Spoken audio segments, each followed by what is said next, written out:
महावीर प्रभु को वंदन निषदीन है। भगवान महावीर ने सुधर्मा स्वामी को जिनशासन की बागडोर सौंप दी थी।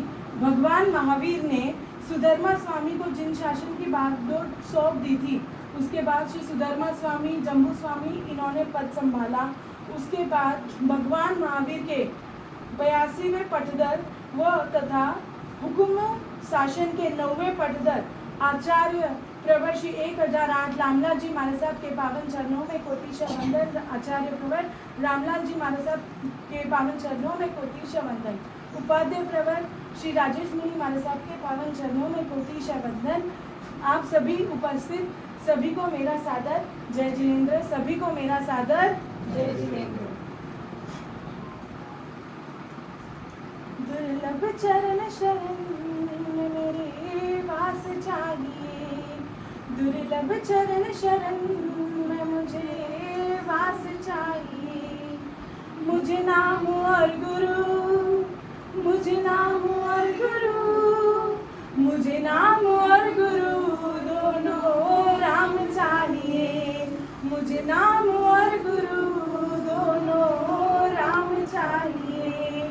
आचरण और स्वयंकन सूत्र के अनुसार जैन धर्म में आगम में 10 बोल दुर्लभ के बताए गए हैं। पहले 10 में से पहले 9 जो दुर्लभ बोल है वो सभी के पास है। जैसे मनुष्य भव मिलना दुर्लभ, आर्य क्षेत्र मिलना दुर्लभ, उत्तम कुल मिलना दुर्लभ, 5 इंद्रियां मिलना दुर्लभ, निरोगी काया मिलना दुर्लभ, लंबा आयुष्य मिलना दुर्लभ, साधु संतों का जिनवाणी मिलना दुर्लभ, जिनवाणी पे श्रवण होना दुर्लभ।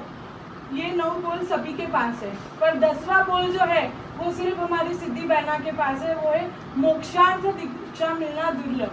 जो 10वां बोल है मोक्षार्थ दीक्षा मिलना दुर्लभ, वो सिर्फ हमारी सिद्धि बहना के पास है। हमारे पता नहीं कर्म कब उदय में आएंगे, जो हमको भी एक दिन ऐसा आएंगे कि हम भी दीक्षा लेंगे। जब मैंने सिद्धि से बात की तो उसने मुझे बताया कि उसने दूसरे तीसरे दिन ही डिसाइड कर लिया कि उसे दीक्षा लेनी है। मैंने बोला हम भी महाराज साहब के पास इतने बार जाते हैं, हमको क्यों ऐसे भाव नहीं आते? लोग बोलते हैं कि महाराज साहब पूती डाल देते हैं और हिप्नोटाइज कर देते हैं। मैं बोलती हूँ भगवान महाराज साहब जो है हमारे, वो मुझे क्यों और हम सबको क्यों हिप्नोटाइज नहीं करते, एक को ही क्यों कर लेते हैं? तो मैं चाहती हूँ सभी जल्दी से जल्दी हिप्नोटाइज हो जाए, सब पे पूती डाले और सब दिन शासन की राह पे आगे बढ़े। सिद्धि से जब मैंने पूछा तो उसने बोला कि भगवान फरमाते हैं, हमारे साथ दुग्नी साहब फरमाए नरक गति के बारे में। मैं बोली मैंने नरक गति के वर्णन इतनी बार महाराज साहब से सुना है, इतनी बार बुक्स में पढ़ा है, इतनी बार धर्म चर्चा करते तब सुना है, क्यों हमें भाव नहीं आते?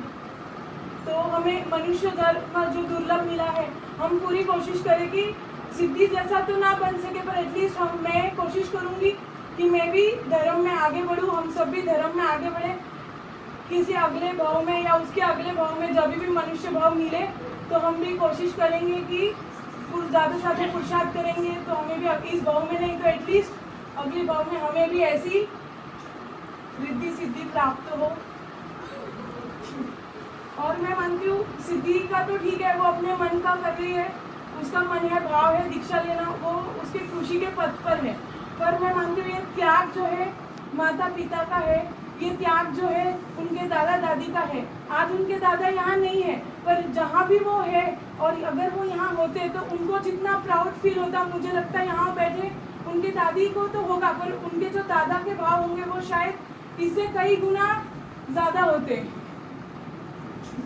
तो धन्य है सिद्धि बहना जो इस पद पे निकल चुकी है, धन्य है वो माता पिता, धन्य है वो दादा दादी, धन्य है ये बोरा परिवार, धन्य है ये जलगांव नगरी, और धन्य हम है जो चेन्नई में कोई बोलता है ना कि रामलाल जी महाराज साहब में दीक्षा अर्थ में, अरे अरे वो मेरी रिलेटिव है, तो वो बोलते कैसे रिलेटिव? मैं बोली वो मेरी बहन है।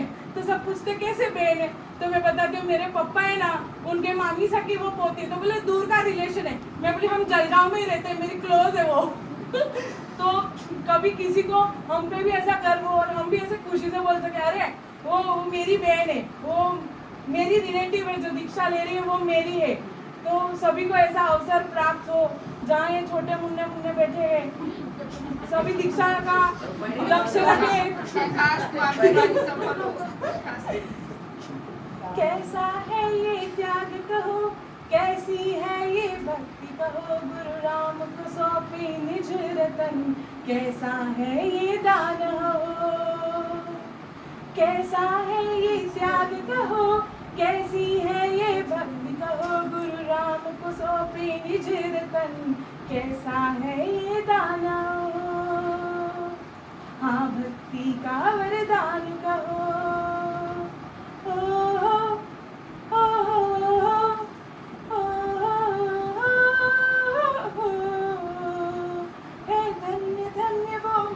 पिता जो अपना सब कुछ वार रहे, अपने कल की चिंता छोड़ी, बच्चों का ये भाग्य सवार रहे।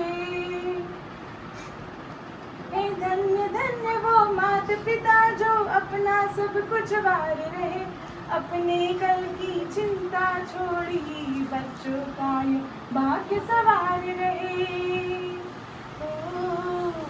कैसा है ये भाग्य सवार रहे, कैसा है ये दान कहो, कैसी है ये भक्ति कहो, गुरु राम को निज रतन सौंप रहे, कैसा है ये ध्यान कहो, कैसा है ये दाना हो। मुझे ज़्यादा स्पीच तो देने आती नहीं है, मैंने कोई भी दिन आज्ञा विरुद्ध कुछ कहा हो या किसी के मन को ठेस पहुंची हो ऐसा कुछ कहा हो या कुछ भी गलत कहने में आए हो तो सबसे क्षमा याचना। हमारे किसी भी प्रोसीजर में भी कुछ कम ज़्यादा हुआ हो तो अपना परिवार समझ के उसको भूल चूक समझ के माफ़ करना। Thank you so much.